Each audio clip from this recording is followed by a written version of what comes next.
Told me that this was going to be an estrogen-laden gathering, so let's hear it for us, because I'm just going to repeat it, ladies. We are hot enough to be on a date with a dude tonight, so thank you for being here instead. That's love right there. That is love.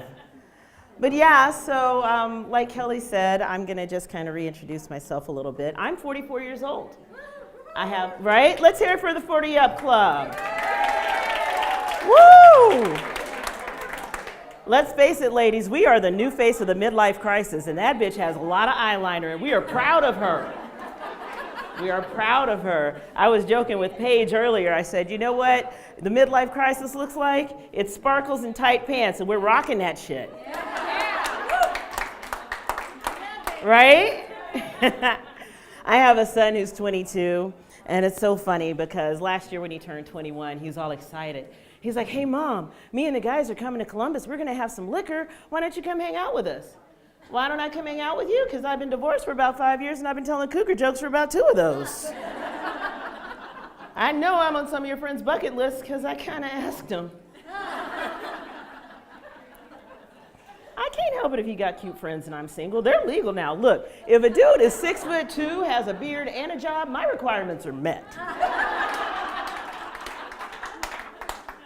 I'm just saying, telling me to stay away from younger dudes is like sending me to Golden Corral and telling me to just have water. Y'all can forget that noise. That's not what's gonna happen. But it's funny because, okay, I do tend to date guys that are younger than me because they seem to be the only ones that are asking. I'm cool with that. They have less baggage than I do, so between the two of us, it works out. But people ask me questions like, well, don't you think your son might be upset, with you dating guys his age? Well, I was upset every time he broke curfew. Maybe payback's a bitch. Just saying, he knows better than to bring him around me. I'm honest with him, right? For that matter, some of my friends started calling me a cougar. I wasn't sure how I felt about that until I realized, well, I am brown and in some places I'm fuzzy. Just saying, you need honest friends in your lives, don't you, ladies? We need that. We need that. But yeah, in January, I retired from the Ohio National Guard. I served in the Army for 26 years.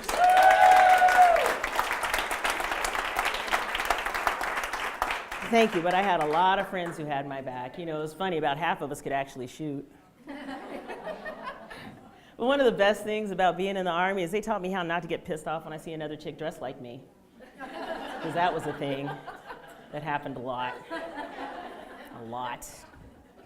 But even better, when my boys went through their puberty, because who's got teenage sons? They lose their damn minds around 15, don't they? Just want to raise up on mom and be the alpha male and all that BS. All I had to do was remind mine that I've actually fired a grenade launcher. Guess who slowed the hell down? Good time. Simple thing. I got the video too, just in case they needed some more evidence. But, as far as my dating situation, I kind of had an epiphany one day because I was in the Walgreens in the feminine hygiene aisle in my uniform, and a dude walks by and he's like, oh my God. I mean, what man wants to be with a woman that he knows still gets her cycle but is combat trained? I mean, that's not a recipe for anything good, is it? Kind of makes them a little nervous, I guess.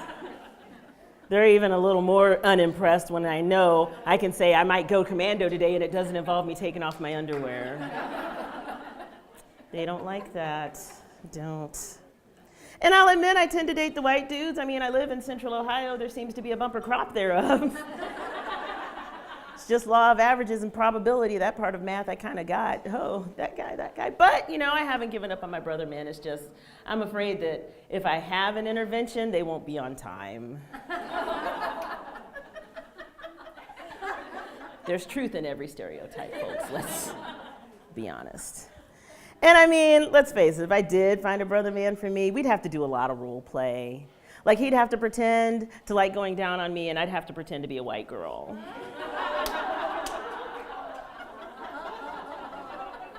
But I've always wanted to be a blonde. It's okay. We can work it out.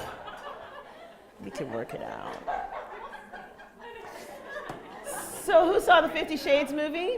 Anybody get excited about the 50 Shades movie? I have to be honest with you. My ex is German-Irish, okay? I thought the 50 Shades movie was going to be about an interracial couple had a bunch of kids.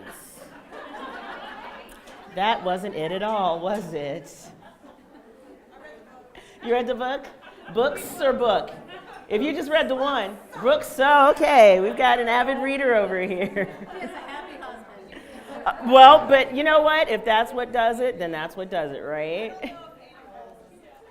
Oh my, yeah, that's not, see, that proves I didn't read it. I have no idea. But the theme song of the movie, I'm a little concerned about the lyrics. Have you heard this on the radio? Ellie Goulding says, "I'm not thinking straight, my head's spinning round, I can't see clear no more." Honey, that's not love, he roofied you. That is every warning sign that you need to get to a safe place. You're about to pass the hell out. But I think she knows it because the next line is, "What are you waiting for?" She knows that there's a time limit. That's odd behavior in a respectable young lady. I would know about that. But I tend to be that safe black friend that people want to ask questions when things are going weird in the media. Like when Kim and Kanye had their baby and named it North, people were asking me questions and I had to think about it for a while. Oh, I understand. People are upset because they didn't spell it with an F.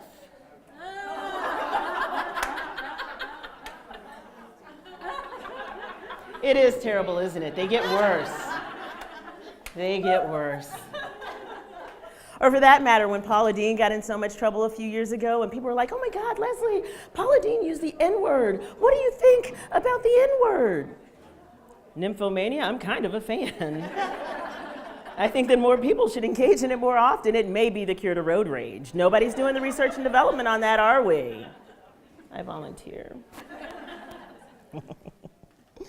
But I'll tell you, it's funny because I've been a comedian now for about 3.5 years. And so often people will say things to me like, "Oh my gosh, you're so brave, getting up in front of people and talking and just bearing your soul." Honey, this ain't courage, this is divorces and daddy issues, all right? I just need everybody to get that straight in their heads, because the sooner you realize this is the only way I get attention from anybody, the better off we'll all be. But for that matter, I'm going to close up my act, but I do want to thank Kelly for the opportunity to host tonight.